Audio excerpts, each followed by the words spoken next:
The creditor's knock on the farmhouse door came at dawn, just as Zelda Lawrence was pouring water into the wash basin, her hands still trembling from another restless night.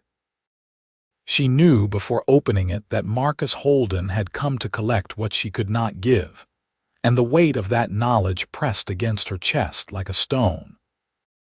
Through the warped glass window, she could see his black suit, crisp even in the humid Mississippi air of 1875, and the leather portfolio he carried that contained her late husband's debts. Concord was not a forgiving town, and Marcus Holden was not a forgiving man. She opened the door with what dignity she could muster, her 22 years feeling more like 50 in that moment. Her dark blonde hair was pulled back severely, and her simple cotton dress had been mended so many times the original fabric was barely visible beneath the patches. Holden removed his hat with exaggerated courtesy, revealing oiled hair and a smile that never reached his eyes. "Mrs. Lawrence," he said, his voice smooth as snake oil, "I trust you received my last correspondence regarding the outstanding sum." "I did," Zelda replied, keeping her voice steady. "Mr. Holden, I have been working every hour the Lord grants me daylight.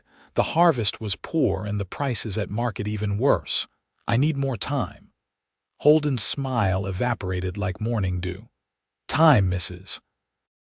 Lawrence, is a luxury your late husband squandered when he borrowed $300 to purchase equipment he never learned to use properly. God rest his soul, but Thomas Lawrence was a dreamer, not a farmer. The debt comes due today. Either you pay, or I take possession of this property by sunset." $300 might as well have been $3,000. Zelda had $47 hidden in a tin beneath the floorboards, saved from selling eggs and doing laundry for the wealthier families in town. It had taken her 8 months since Thomas's death from fever to save even that much. The farm was all she had left, 20 acres of stubborn Mississippi soil that fought her every attempt to coax life from it, but it was hers. It was home. "Please," she said, hating the word even as it left her mouth. "There must be some arrangement we can make. I can pay you $20 now and the rest over time with interest." Holden's laugh was sharp and cruel. $20, Mrs. Lawrence, I could sell this land to developers for 5 times what your husband owed. The only reason I extended any grace period at all was out of respect for the dead. That respect has expired. You have until sundown to produce $300 in full, or you will vacate the premises." He replaced his hat and turned to leave, then paused. "There is, of course, one other option." Something in his tone made Zelda's skin crawl. "What option? You are still young and not entirely without appeal. A woman alone is vulnerable in this world. I am a widower myself. Perhaps we could come to a more personal arrangement that would satisfy your debt and provide you with security." The suggestion hung in the air like rot. Zelda felt rage kindle in her chest, hot and fierce. "Get off my property, Mr. Holden." He shrugged as if her refusal meant nothing. "Sundown, Mrs. Lawrence. I will return with the sheriff and a deed transfer." He walked to his buggy with unhurried steps, and Zelda watched him drive away down the rutted road until he disappeared behind the oak trees. She closed the door and leaned against it, fighting tears. Crying would solve nothing. She needed to think to find a solution that did not exist. The farm was everything. Without it, she would be destitute, forced to depend on charity or take work that would break her spirit as surely as this land had broken her body. Thomas had been a kind man but an impractical one, always chasing schemes that promised prosperity but delivered only debt. She had loved him anyway, but his death had left her with nothing but bills and a grave to tend. Zelda spent the morning trying to think of anyone who might lend her money. Her parents were dead, killed by cholera when she was 16. Thomas's family had never approved of their marriage and had cut off contact years ago. The bank would not loan money to a woman without a male guarantor. The wealthy families she worked for were generous with laundry, but not with cash. Every avenue led to a wall. By noon, desperation drove her into town. Concord was a modest settlement along the Pearl River, its main street lined with whitewashed buildings that baked under the relentless summer sun. She went first to the bank, then to the general store, then to the homes of everyone she thought might help.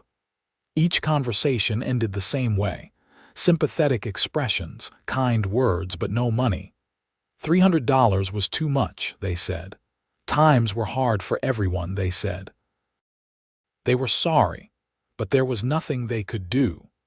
As the afternoon wore on and the sun began its descent toward the horizon, Zelda found herself walking toward the saloon at the edge of town, a place she had never entered in her life. Respectable women did not go into saloons, but she was out of options, and respect seemed a small thing to lose compared to everything else. Perhaps someone inside would take pity on her, or perhaps she could find work there. The thought made her stomach turn, but pride was a luxury she could no longer afford. She was 10 feet from the saloon's swinging doors when a voice called out from behind her. "You looking to drown your troubles or find new ones?" Zelda turned and saw a man sitting on a bench outside the saddlery, whittling a piece of wood with a knife that looked sharp enough to shave with. He was the largest man she had ever seen, not just tall but broad-shouldered and heavily muscled, as if carved from the same oak trees that grew along the river. His hair was dark brown and fell past his shoulders, tied back loosely with a leather cord. His beard was full but neatly trimmed, and his clothing, buckskin pants and a simple linen shirt, marked him as someone who lived outside the conventions of town life. He looked to be about 28, with lines around his eyes that spoke of years spent squinting into mountain sun. Everything about him suggested strength and self-reliance. "I am not sure that is any of your concern," Zelda said, though without much heat. She was too tired for genuine anger. The man set down his whittling and stood, and Zelda had to tilt her head back to meet his eyes. They were a clear gray, like creek water over stones. "Name is Duncan Ironwood," he said. "I only ask because a woman who looks like she is carrying the weight of the world usually is, and the saloon rarely makes that weight any lighter. No offense meant." "None taken," Zelda said automatically. Then, because there seemed no point in pretending otherwise, she added, "I am in trouble. I owe money I do not have, and I will lose my home by sunset if I cannot pay." Duncan studied her for a long moment, his expression unreadable. "How much?" $300. He whistled low. "That is a considerable sum. What did you buy with it?" "I did not buy anything. My husband borrowed it before he died. The creditor wants payment today, and I have no way to give it to him." Duncan nodded slowly, as if this confirmed something he had suspected. "Marcus Holden." Zelda's surprise must have shown on her face because Duncan gave a humorless smile. "Holden has a reputation. He loans money to people who are desperate and then takes their property when they cannot pay. Half the foreclosures in this county have his name on them. You are not the first person he has cornered, and you will not be the last." "That may be true, but knowing it does not help me." Duncan was quiet for another moment, then said, "I will pay your debt." The words were so unexpected that Zelda thought she had misheard him. "What?" "I said I will pay your debt. $300. I have it." "Why would you do that? You do not even know me." Duncan shrugged, a gesture that seemed to involve his entire massive frame. "I do not like bullies, and I do not like men who prey on widows. Holden is both. Consider it a loan if that makes you feel better. You can pay me back when you are able or not at all. I do not care much about money." Zelda stared at him, searching for the trap, the hidden condition, the leer that would reveal his true intentions. She found none of it. He simply looked at her with those calm gray eyes, waiting for her answer. What do you want in return? Nothing. No one does something like this for nothing. I just did. Duncan picked up a leather satchel from beside the bench and opened it, pulling out a roll of bills that made Zelda's breath catch. He counted out $300 with the ease of someone who did this sort of thing regularly, then held the money out to her. Take it. Pay Holden. Keep your farm. I do not understand. Not much to understand. I have more money than I need and you need money. Seems like a simple solution. But I cannot just take this from a stranger. Duncan smiled and it transformed his face, softening the harsh angles and making him look younger, more approachable. Then we will stop being strangers. I am Duncan Ironwood, originally from the Colorado mountains, currently passing through Concord on my way to nowhere in particular. I am 29 years old and I prefer the company of trees to people most days. Now you know me. What is your name? Zelda Lawrence. Well, Mrs. Lawrence, now we have been properly introduced. Take the money. Zelda's hands shook as she reached for the bills. They felt heavy and unreal, like something from a dream. I will pay you back. Every cent. I do not know how long it will take, but I swear I will. No need to swear. Just take care of yourself and your farm. That is payment enough. Duncan sat back down on the bench and picked up his whittling as if he had not just changed her entire life with a few words and a roll of bills. Zelda wanted to say more, to express gratitude that felt too large for words, but time was running short and Holden would be at her farm soon. She clutched the money to her chest and started walking quickly back toward home, then stopped and turned. Thank you, Mr. Ironwood. I do not know why you did this, but thank you. Duncan looked up from his work and nodded. Be safe, Mrs. Lawrence. She ran most of the way home, her skirts kicking up dust on the road. The sun was touching the horizon when she arrived, breathless and sweating, to find Marcus Holden's buggy already parked in front of her house. He stood beside it with Sheriff Cotton, a decent man who looked uncomfortable with his role in the proceedings. Mrs. Lawrence, Holden said with false cheer, I see you have returned.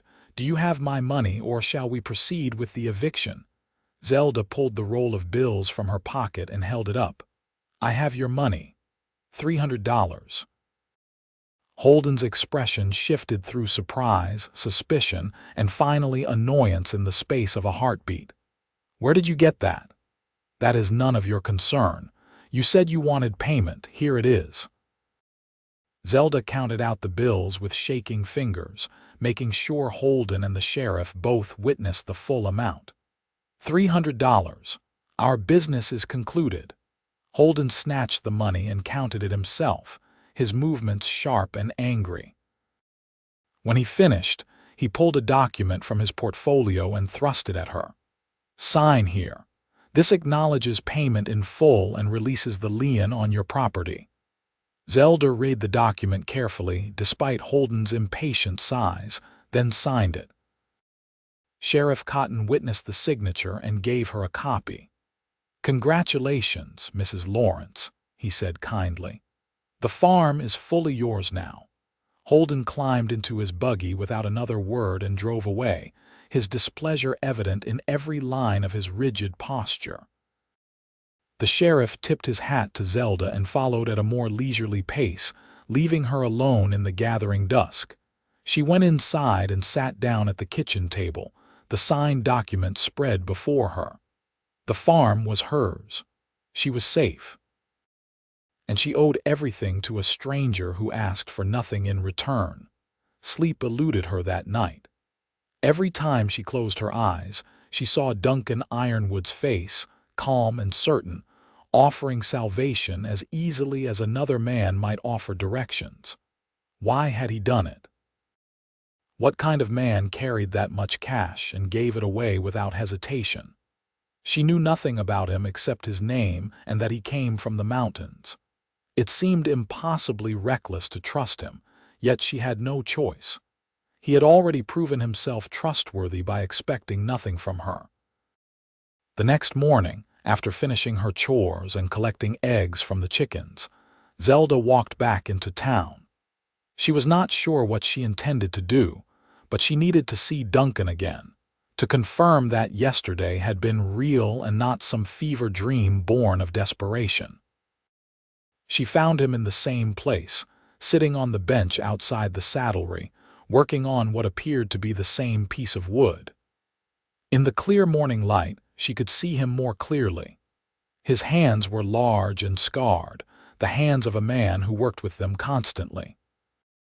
His shoulders strained against the fabric of his shirt, and his forearms were roped with muscle.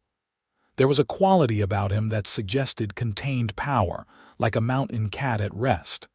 "Mrs. Lawrence," he said when he noticed her, "I trust everything went well with Holden." "It did." "Thanks to you." Zelda sat down on the opposite end of the bench without asking permission. "I have been thinking about how to repay you.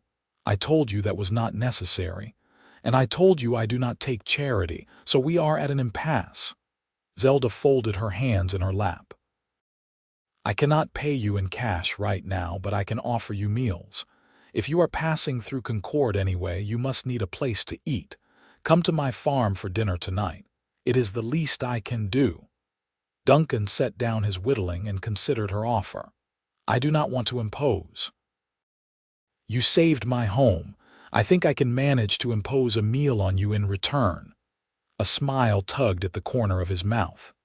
"When you put it that way, I suppose I cannot refuse.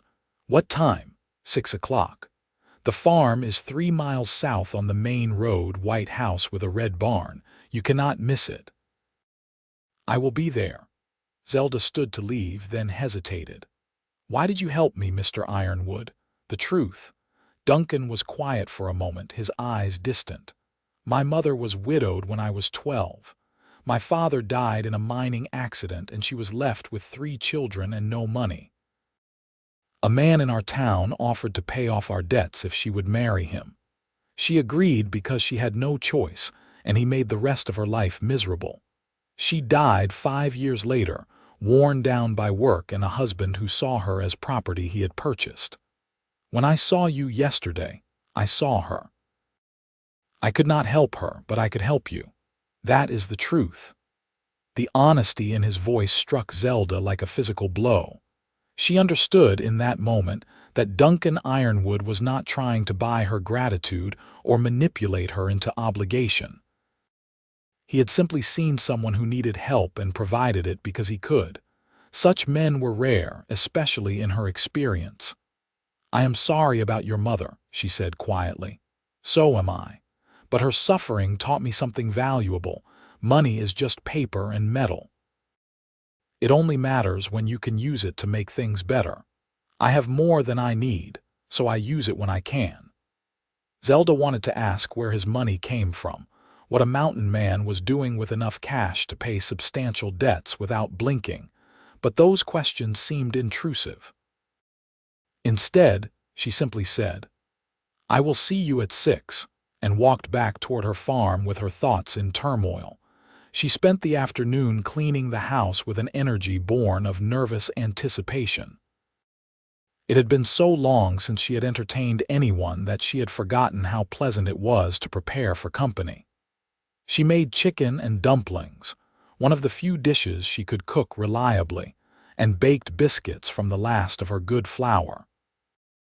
The house smelled wonderful by the time 6 o'clock approached, and she had changed into her only nice dress, a blue calico that had been her Sunday best before Thomas died.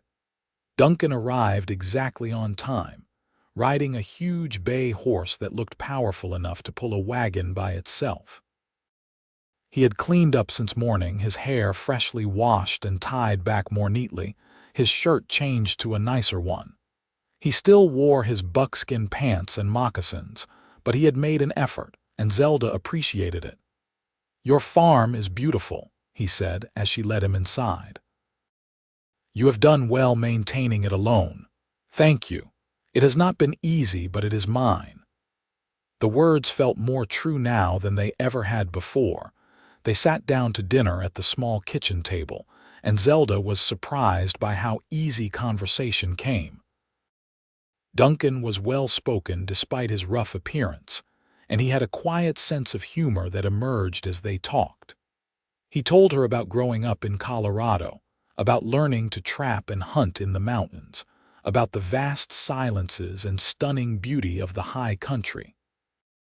His father had been a miner, his mother a laundress, and after her death, Duncan had left home to make his own way. "I spent years trapping beaver and selling pelts," he explained. "The work was hard and lonely, but the pay was good when you knew what you were doing. I saved most of what I made because there was nothing to spend it on up in the mountains. Eventually, I had enough to invest in other ventures. I bought into a silver mine in Nevada, sold my share at the right time, and ended up with more money than I knew what to do with. So I started traveling, seeing the country, helping out where I could." "That is quite a life," Zelda said, genuinely impressed. "Do you have any family left?" "Two younger sisters. They are both married now, living in Denver. I visit them when I am passing through. What about you?" "Any family besides your late husband?" "No one. My parents died when I was young, and Thomas's family disowned him when he married me. They thought I was beneath him socially." The old bitterness crept into her voice despite her attempts to keep it neutral. "Then they were fools," Duncan said firmly. "Anyone can see you are a woman of substance." The compliment caught Zelda off guard, and she felt heat rise to her cheeks. "You barely know me. I know you are brave enough to face down a man like Holden. I know you work hard enough to keep a farm running by yourself. I know you have pride and integrity because you insist on repaying a debt you never asked for. That is enough to know you have substance." They talked through dinner and into the evening, the conversation ranging from farming to books to their opinions on politics and the state of the nation 10 years after the war. Duncan was surprisingly well-read for a man who had spent years in the wilderness, and Zelda found herself laughing more than she had in months. There was something deeply comfortable about his presence, a solid reliability that made her feel safe in a way she had almost forgotten. When he finally stood to leave, full darkness had fallen, and Zelda walked him to the door. "Thank you for coming. This was the most pleasant evening I have had in a very long time. Thank you for inviting me. Your cooking is far better than anything I can make over a campfire." Duncan paused on the porch, his large frame silhouetted against the starlit sky. "Mrs. Lawrence, would it be forward of me to ask if I could call on you again? I plan to stay in Concord for a while, and I would enjoy your company." Zelda's heart did something complicated in her chest. "I would like that very much, and please call me Zelda. Mrs. Lawrence makes me feel ancient." "Zelda," he said, as if testing the name. "It suits you. Good night, Zelda." "Good night, Duncan." She watched him ride away into the darkness, then went inside and sat down in Thomas's old chair by the fireplace. The house felt different now, less empty, as if Duncan's presence had filled spaces she had not known were hollow. It was too soon, she told herself. Thomas had been dead less than a year. Proper mourning took time and people talked, but even as she thought it, she knew the truth. Thomas had been a good husband in his way, but he had never made her feel the way Duncan did with just a few hours of conversation. He had never made her laugh like that or looked at her as if she were someone worth knowing rather than simply someone to be married to. Duncan came back the next day, and the day after that, and soon his visits became a regular part of Zelda's life.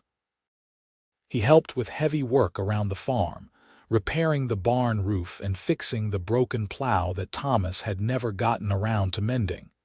He never asked for anything in return and refused payment beyond dinner and conversation. Slowly, carefully, they grew closer. "Tell me about the mountains," Zelda said one evening as they sat on the porch watching fireflies dance across the fields. You speak of them like they are alive." Duncan leaned back in his chair, his eyes distant with memory. "In some ways they are. When you are alone in the high country for months at a time, you start to feel the rhythms of the land like a heartbeat. You learn where the elk will be in autumn, and where the snowmelt creates pools in spring. You understand that you are not the master of that place, but just another creature trying to survive. It makes you humble. It also makes you appreciate silence because there is so much of it up there. Sometimes I would go weeks without hearing another human voice. That sounds lonely." It was. But it was also peaceful. No one judging you, no one wanting anything from you, just you and the land and the sky. He turned to look at her. "I thought I wanted that forever. Then I met you and I realized how much I had been missing." Zelda's breath caught. "Duncan." "I know it is soon," he said quickly. "I know you lost your husband not even a year ago, and I know people will talk. But I have to tell you how I feel because keeping it inside is like trying to hold back a river. I care for you, Zelda. More than I have cared for anyone in a very long time. You make me want to stay in one place, to build something permanent. I'm not asking you to feel the same way, not yet. I just need you to know." Zelda sat very still, her hands folded in her lap, her heart pounding so hard she was certain he could hear it. Everything in her upbringing said she should be scandalized, that she should send him away and observe proper mourning. But her upbringing had also taught her to be practical, and the practical truth was that she cared for Duncan too. She had been trying not to, trying to convince herself that gratitude was not the same as affection, but it was more than gratitude. It was the way he made her laugh. It was his kindness and his strength. It was the way he looked at her as if she were someone extraordinary rather than just a poor widow struggling to survive. "I care for you too," she said quietly. "I have been trying not to because it feels too soon, but I cannot help it. You are unlike any man I have ever met, Duncan Ironwood." He reached over and took her hand, his calloused palm warm against hers. "Then we will take this slow. No rush, no pressure. We will let it grow the way it should." And that was what they did. Over the following weeks, their relationship deepened from friendship into something more profound. Duncan continued to help around the farm, and Zelda continued to cook for him. They talked for hours about everything and nothing. He told her about surviving a blizzard in the mountains by building a snow cave, about the time he fought off a mountain lion with nothing but his knife, about the feeling of standing on a peak and seeing 100 miles in every direction. She told him about growing up the daughter of poor farmers, about marrying Thomas at 18 because it seemed like the only option, about the dreams she had harbored of seeing more of the world than just Concord and the surrounding farms. "I always wanted to see the ocean," she confessed one night. "I have never even seen a lake larger than Barnett's Reservoir. Can you imagine that much water stretching to the horizon?" "It is something to see," Duncan agreed. "The Pacific coast is beautiful. The waves are like mountains made of water. Will you take me someday?" He smiled. "I will take you anywhere you want to go." Their first kiss happened on a Tuesday afternoon in late August, nearly 2 months after they met. Duncan had been helping Zelda harvest vegetables from her garden, and they were both dusty and sweaty from the work. She had made lemonade from lemons she bought in town, and they sat in the shade of the oak tree drinking it while they caught their breath. Zelda was laughing at a story Duncan was telling about a raccoon that had raided his supplies when he was camped by a creek, when he suddenly stopped talking and looked at her with such intensity that her laughter faded. "What is it?" she asked. "You are so beautiful when you laugh," he said. "I have been wanting to kiss you for weeks now, but I did not want to presume. May I?" Zelda's answer was to lean forward and close the distance between them. His lips were soft despite his rough exterior, and his kiss was gentle, questioning, giving her every opportunity to pull away. She did not. Instead, she kissed him back with all the longing she had been suppressing, and when they finally broke apart, both of them were breathing hard. "I have wanted that for weeks too," she admitted. Duncan cupped her face in his large hands, his thumbs stroking her cheeks. "Zelda Lawrence, you have completely undone me. I came to Concord planning to stay a week at most, and now I cannot imagine leaving." "Then do not leave." "What are you suggesting?" She took a deep breath, knowing what she was about to say would change everything. "Stay live here. Help me run the farm. We can be partners in this, Duncan. I know it is fast, but I also know that when something is right, you do not need years to recognize it. This is right. You are right." Duncan was quiet for a long moment, and Zelda felt a flutter of panic that she had pushed too hard, asked too much. Then he smiled, that transformative smile that made her heart skip, and said, "Yes, I will stay." They were married in October, a quiet ceremony in the small church in Concord with only a handful of witnesses. Zelda wore a new dress that Duncan bought for her, soft green wool that brought out her eyes, and Duncan wore a proper suit that made him look uncomfortable but devastatingly handsome. Sheriff Cotton gave her away, and the Reverend's wife cried through the entire ceremony. Marcus Holden was not invited, but Zelda saw him watching from across the street as they left the church. His expression was sour, and she felt a moment of satisfaction knowing that he had tried to take everything from her, and instead, she had found happiness. The first months of their marriage were an adjustment. Duncan was used to solitude, and Zelda was used to running the farm by herself. They had to learn each other's rhythms, figure out how to share space and decisions. But Duncan was patient and Zelda was pragmatic, and they worked through the rough spots with humor and honesty. Duncan's strength transformed the farm. Tasks that had taken Zelda days were completed in hours with his help. He repaired the irrigation system that had been broken for years, rebuilt the chicken coop so it was actually secure from predators, and cleared new fields for planting. He also brought his trapping knowledge to the farm, supplementing their income by selling pelts from animals that were eating their crops anyway. At night, they lay together in the bed that had once been Zelda's alone, and she marveled at how safe she felt wrapped in his arms. Duncan was gentle despite his size, always mindful of his strength, always attentive to her needs. He made her feel cherished in a way she never had before. "I love you," she told him one night in December as snow fell softly outside their window. "I love you too," he replied, kissing her forehead. "You are the best thing that has ever happened to me, Zelda Ironwood." She smiled at the sound of her new name. Zelda Ironwood. It sounded strong, like something that could withstand storms. The following spring brought their first real test as a married couple. A drought settled over Mississippi, drying up creeks and turning fields to dust. Other farms in the area struggled, and some went under entirely. But Duncan's mountain experience proved invaluable. He knew how to find water underground, how to dig wells that reached deeper aquifers. He taught Zelda techniques for conserving moisture in the soil, and together they kept their crops alive while others withered.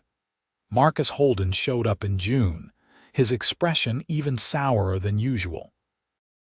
"I hear you are doing well despite the drought," he said to Duncan, who was repairing fence posts near the road. "Well enough," Duncan replied neutrally. "Strange how some people have all the luck. A poor widow about to lose everything suddenly marries a rich mountain man who can solve all her problems. Almost seems like divine intervention." Duncan set down his hammer and straightened to his full height, towering over Holden. "What exactly are you trying to say?" "Just that it is interesting, that is all. Some might say suspiciously convenient." Holden's smile was nasty. "Some might wonder if there was not some arrangement made beforehand. A pretty woman in distress, a man with money looking for a wife. makes a person think. Duncan's voice dropped to something dangerous. You have 5 seconds to get off my property before I throw you off. Your property? I seem to recall it was supposed to be my property before you showed up and paid off the debt. Funny how that worked out. Duncan took a step forward and Holden scrambled backward, nearly tripping over his own feet. I am going. But people talk, Ironwood. People wonder. Just thought you should know. He hurried to his buggy and drove away quickly, kicking up dust.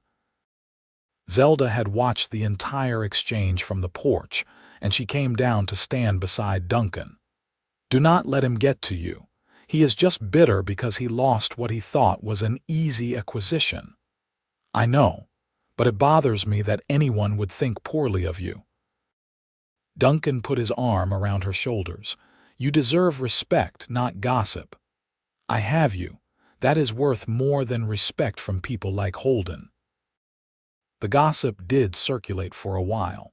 Whispers that Zelda had somehow tricked or trapped Duncan into marriage, that she had used her late husband's debts as bait. But the talk died down eventually, especially as people saw how happy they were together, how hard they both worked, how devoted Duncan was to Zelda. Within a year of their marriage, even the most skeptical gossips had to admit they were genuinely in love. In the fall of 1876, Zelda realized she was pregnant. She told Duncan over dinner, simply and directly, watching his face transform from surprise to joy so pure it brought tears to her eyes. A baby, he said wonderingly. We are going to have a baby. You are happy. Happy does not begin to cover it. He knelt beside her chair and put his hand gently on her still flat stomach. A baby, our baby. Are you hoping for a boy or a girl? Duncan looked up at her, his gray eyes shining. I do not care even a little bit. Healthy is all that matters. Although if it is a boy, I hope he has your brains because I want him to have better sense than his father. Their son was born in May of 1877, a healthy baby with Duncan's dark hair and Zelda's eyes. They named him Thomas, after her first husband, because Zelda wanted to honor the man who had brought her to the farm where she eventually found true happiness. Duncan agreed without hesitation, secure enough in himself not to be threatened by the ghost of the past. Fatherhood suited Duncan.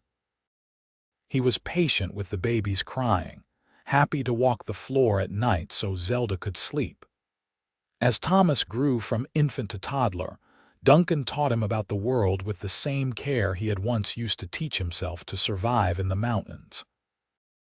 He carved toys for the boy, told him stories, carried him on his broad shoulders so Thomas could see the world from a giant's perspective. Zelda watched them together and felt her heart swell with a happiness she had not known was possible. This was what family should be. Not the practical arrangement she had with her first husband, but this deep connection, this genuine love and partnership. 2 years later, a daughter arrived, fierce and loud from the moment she was born. They named her Clara after Duncan's mother, and she grew up wild and fearless, following her father around the farm from the time she could walk. Duncan treated her no differently than he did Thomas, teaching her the same skills, holding her to the same standards. Zelda loved watching them, her huge mountain man of a husband and their tiny daughter, her small hand clasped in his massive one as they checked the traps or examined the crops. The farm prospered over the years. Duncan's investments brought in steady income that allowed them to expand, buying neighboring properties as they became available. By 1880, they owned nearly 100 acres and employed 3 farmhands to help with the work. They were not wealthy by any means, but they were comfortable and secure, and that was more than Zelda had ever dared to hope for. One afternoon in the summer of 1882, Zelda was hanging laundry when she saw a familiar buggy coming down the road. Marcus Holden climbed out, looking older and more worn than she remembered. He approached hesitantly, his earlier arrogance completely gone. "Mrs. Ironwood," he said, removing his hat, "I wonder if I might speak with you and your husband." "What about?" Zelda's voice was cool. She had not forgotten his insults or his attempt to manipulate her into marriage. "I wanted to apologize and to ask for help." Duncan had seen the buggy and came from the barn, his expression wary. "Holden, Mr. Ironwood, Mrs. Ironwood. I know I have no right to ask anything of you, but I find myself in desperate circumstances. My investments have gone bad and I am facing ruin. I came to see if you might consider a loan. I can offer collateral, and I will pay whatever interest you think fair." Duncan crossed his arms. "Why would I help you? You tried to take this farm from my wife. You insulted her and implied she was some kind of schemer. Give me one good reason I should not throw you off my land the way I threatened to do years ago." Holden's shoulders slumped. "I have no good reason except that I am desperate and you are known as a fair man. I was wrong about you and your wife. I was bitter and mean-spirited and I have regretted it ever since. But if you cannot find it in yourself to help me, I will understand. I just had to try." Zelda looked at Duncan, and in his eyes she saw her own thoughts reflected. They could refuse. They would be justified in refusing. Holden deserved whatever hardship he was facing, but they were better than that. They had been given grace when they needed it most, and perhaps it was time to extend that grace to someone else, even someone as undeserving as Marcus Holden. "How much do you need?" Duncan asked. Holden looked up in surprise. $500 would save my business." "We will lend you $500 at 5% interest, to be repaid over 5 years. Miss a payment and the full amount comes due immediately." "Agreed, agreed. Thank you. I do not know what to say." "Say you will treat people better in the future," Zelda said quietly. "Say you will remember what it feels like to be desperate and show compassion to others in that position. That is payment enough." Holden nodded, his eyes damp. "I will. I swear I will." They drew up papers. Duncan lent the money, and Holden left looking like a man who had been given a second chance he knew he did not deserve. After he was gone, Zelda turned to Duncan. "Thank you for doing that. Thank you for suggesting it with your eyes. I could see you wanted to help him despite everything. Is that terrible of me? No, it is one of the things I love most about you. You have a generous heart, Zelda. You always have, even when people do not deserve your generosity." Holden paid back every penny over the next 5 years, and true to his word, he became a different man. He still loaned money, but he did it fairly, offering reasonable terms and working with borrowers who struggled. He never forgot what Duncan and Zelda had done for him, and he made sure everyone in Concord knew what kind of people they were. The years passed peacefully. Thomas grew into a serious, thoughtful boy who loved books and learning. Clara grew into a spirited young girl who loved horses and the outdoors. Duncan's hair began to show silver at the temples, and Zelda's hands grew rough from years of farm work, but they loved each other more with each passing season. In 1885, on their 10th wedding anniversary, Duncan took Zelda to the coast, finally fulfilling his promise to show her the ocean. They left the children with a trusted neighbor and traveled by train to New Orleans, then to the Gulf Coast. Zelda stood on the beach at sunset, watching the waves roll in, and cried at the beauty of it. "Thank you," she said to Duncan, who stood beside her with his arm around her waist. "Thank you for giving me this, for giving me everything." "You gave me everything first," he replied. "You gave me a reason to stop wandering. You gave me a home and a family and a purpose. I am the one who should be thanking you." They stood together as the sun sank into the water, painting the sky in shades of orange and gold. Zelda thought about the woman she had been 10 years ago, desperate and alone, facing the loss of everything she owned. She thought about the moment Duncan Ironwood walked into her life and changed everything with simple generosity and no expectation of return. "You ever regret it?" she asked. "Giving me that money, staying in Concord? You could have kept traveling, kept your freedom." Duncan pulled her closer. "Not for 1 second. Freedom means nothing when you are alone. You taught me that. You taught me that the best life is one shared with someone you love, building something together, creating something that lasts. I have never been happier than I am with you, Zelda. Every day with you is better than a lifetime of wandering." She turned in his arms and kissed him, tasting salt from the sea spray and feeling the strength in his embrace that had never wavered. "I love you, Duncan Ironwood. I love you too. Always." They returned home to Mississippi and their children, to the farm they had built together, to the life they had created from desperation and grace. Over the years that followed, they added a third child, another son they named Daniel. The farm continued to prosper, and their children grew strong and capable under Duncan's guidance and Zelda's wisdom. Thomas eventually became a teacher, his love of learning transforming into a passion for educating others. Clara surprised everyone by becoming one of the first female veterinarians in Mississippi, her fearlessness and love of animals leading her to break barriers and create her own path. Daniel followed in his father's footsteps, taking over the farm when Duncan and Zelda were ready to step back. In 1895, on a warm spring evening, Duncan and Zelda sat on their porch watching the sunset. They were in their 40s now, their hair gray and their faces lined, but their love was as strong as ever. 3 grandchildren were playing in the yard, Thomas's 2 daughters and Clara's son, their laughter carrying on the breeze. "You remember the day we met?" Zelda asked, her hand clasped in Duncan's. "Every detail. You were the most beautiful woman I had ever seen and the bravest. You were ready to walk into a saloon to save your farm. And you were the man crazy enough to give a stranger $300 and expect nothing in return." Duncan chuckled. "Not crazy, just able to recognize something worth saving when I saw it. You saved more than my farm that day." "You saved me right back." They sat in comfortable silence, watching their grandchildren play, watching the sun paint the sky in colors that never got old no matter how many times they saw them.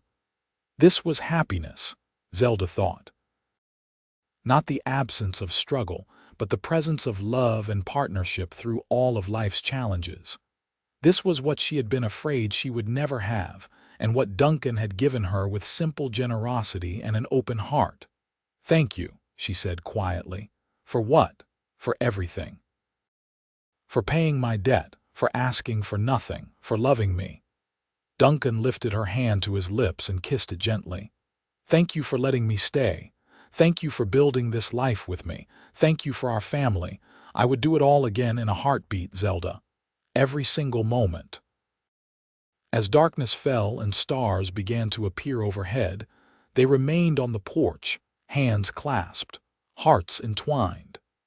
The creditor had demanded payment she could not make, and a mountain man had settled her debt and asked for nothing. In return, she had given him everything that mattered, her heart, her trust, her life. And together, they had built something beautiful and lasting, a love story that began with grace and grew into something that would endure for all their days. The farm that had nearly been lost became their legacy, passed down through generations. The love that had sparked between a desperate widow and a generous stranger became the foundation on which their entire family was built.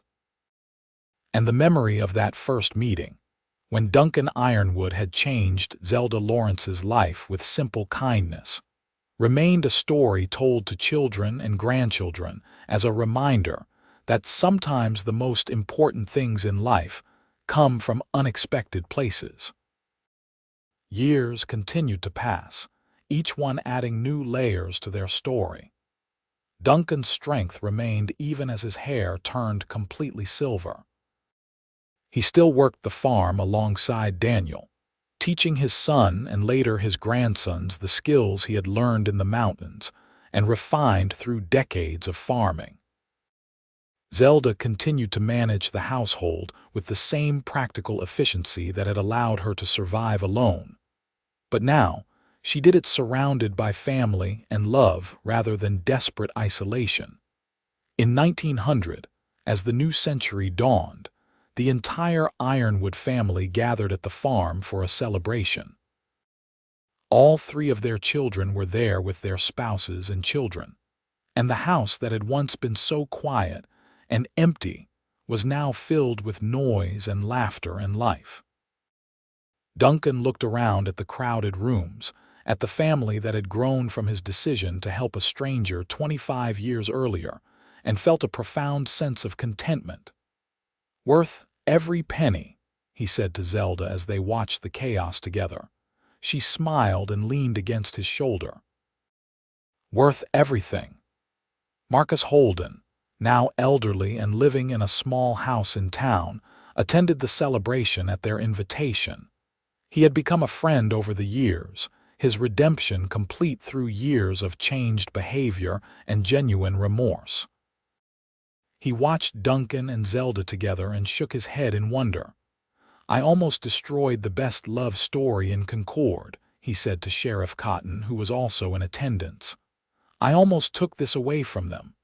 "But you did not," the sheriff replied. "Duncan Ironwood made sure of that. Some men are just built different, and he is one of them. The mountain makes men hard or it makes them wise. With Duncan, it did both." As the evening wore on and the celebration continued, Duncan and Zelda slipped away to their porch, needing a moment of quiet together. The sounds of family and joy drifted out from the house, but here in the darkness, it was just the two of them as it had been so many times before. "I have been thinking," Zelda said, "about writing down our story. For the grandchildren and the ones who come after. So they know how this all started." "That is a good idea. What will you call it?" "I have not decided yet.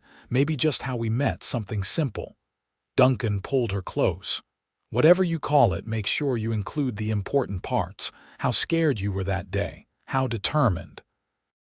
How you refused to give up even when everything seemed impossible. You are the hero of this story, Zelda, not me." "We are both heroes," she corrected. "You for giving without expecting return and me for accepting grace when I needed it. Together, we made something neither of us could have made alone." They stayed on the porch until the last guests left, until their children and grandchildren were settled in various rooms throughout the house, until the farm was quiet except for the usual night sounds. Then they went to bed in the room they had shared for 25 years, and Duncan held Zelda as he had every night since their marriage, and they fell asleep grateful for the life they had built.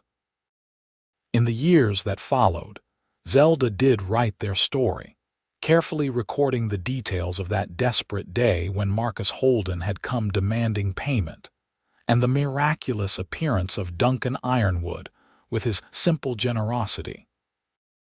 She wrote about their courtship and marriage, about the building of their family and the growth of their farm.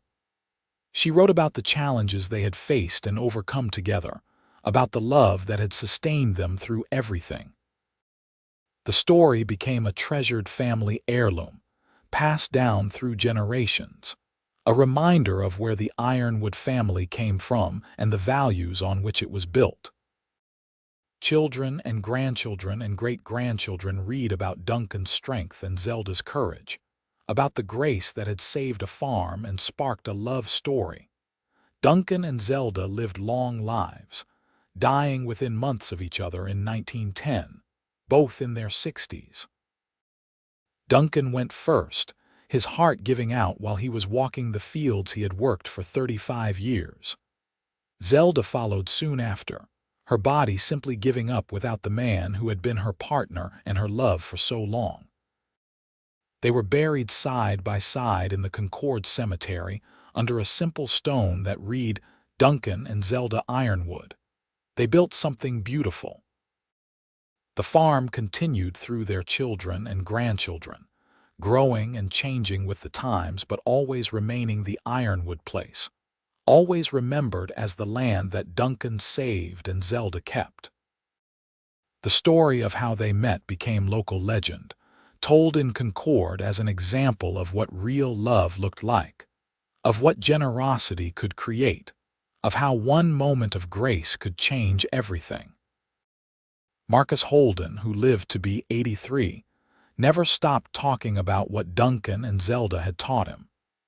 In his final years, he established a fund to help widows and single mothers in Concord, ensuring that no one would face the kind of desperation Zelda had faced without help. He called it the Ironwood Fund, and it continued long after his death, helping hundreds of people over the decades. The creditor who had demanded payment she could not make became, in the end, a force for good because he had witnessed what real generosity looked like. The mountain man who had settled her debt and asked for nothing had taught not just Zelda but an entire community about the power of grace and kindness. And the love story that grew from that single act of generosity became the kind of story people told when they wanted to believe in the goodness of humanity. Thomas, Clara, and Daniel all lived long lives, each of them embodying different aspects of their parents' legacy. Thomas's gentle wisdom came from Zelda, while his quiet strength came from Duncan. Clara's fearlessness was all Duncan, but her compassion was pure Zelda. Daniel had his father's size and strength, but his mother's practical intelligence. Together, they ensured that the values Duncan and Zelda had lived by continued in the family. The farm itself became a landmark in the area, known not just for its productivity, but for the story behind it. People would point it out to visitors and say, "That is where Duncan Ironwood saved Zelda Lawrence from losing everything. That is where their love story began." The house remained largely unchanged over the years, preserving the simple dignity of the place where two people had built a life together. In 1925, on what would have been Duncan and Zelda's 50th wedding anniversary, the family gathered at the farm for a memorial celebration. Nearly 100 people attended, testament to the impact Duncan and Zelda had made on their community. Thomas, now in his late 40s, stood on the porch where his parents had spent so many evenings together and told their story one more time. "My father used to say that he got lucky the day he met my mother," Thomas said to the assembled crowd. "But my mother always insisted that luck had nothing to do with it. She said it was grace. Grace that brought them together, grace that allowed them to build this family, grace that sustained them through every challenge." Looking around at all of you at this farm, at everything they created together, I think she was right.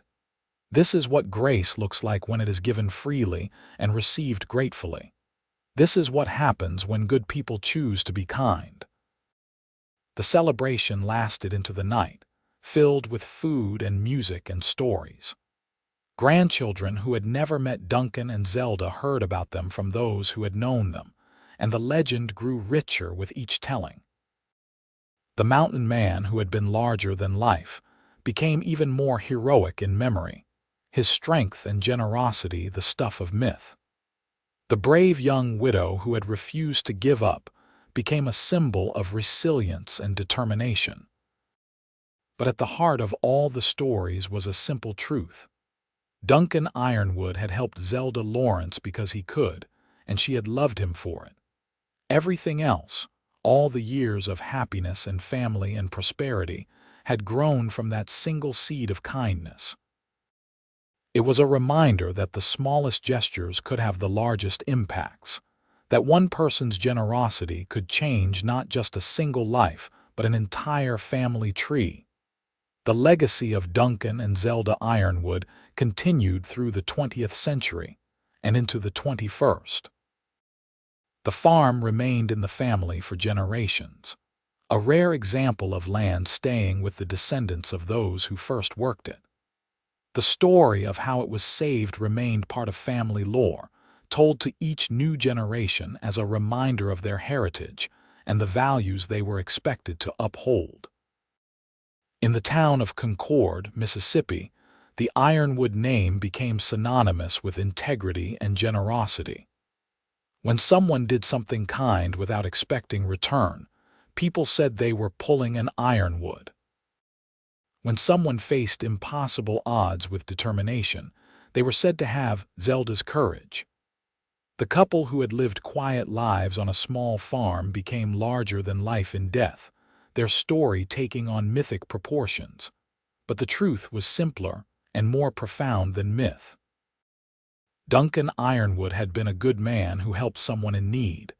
Zelda Lawrence had been a strong woman who accepted help and gave love in return. Together, they had built a life based on mutual respect and deep affection. That was the real story, and it was more than enough.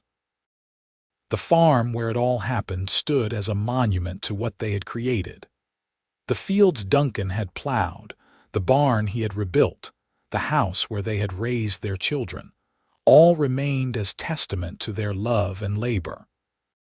And on quiet evenings, when the sun set over the Mississippi landscape and fireflies began their dance, it was easy to imagine Duncan and Zelda still there on the porch, hands clasped, hearts entwined, exactly as they had been for 25 years of marriage. The creditor had demanded payment she could not make. The mountain man had settled her debt and asked for nothing. And from that simple act had grown a love story that endured beyond lifetimes, a family that spanned generations, and a legacy that reminded everyone who heard it that kindness matters. Generosity transforms lives, and love, when freely given and gratefully received, creates something that lasts forever.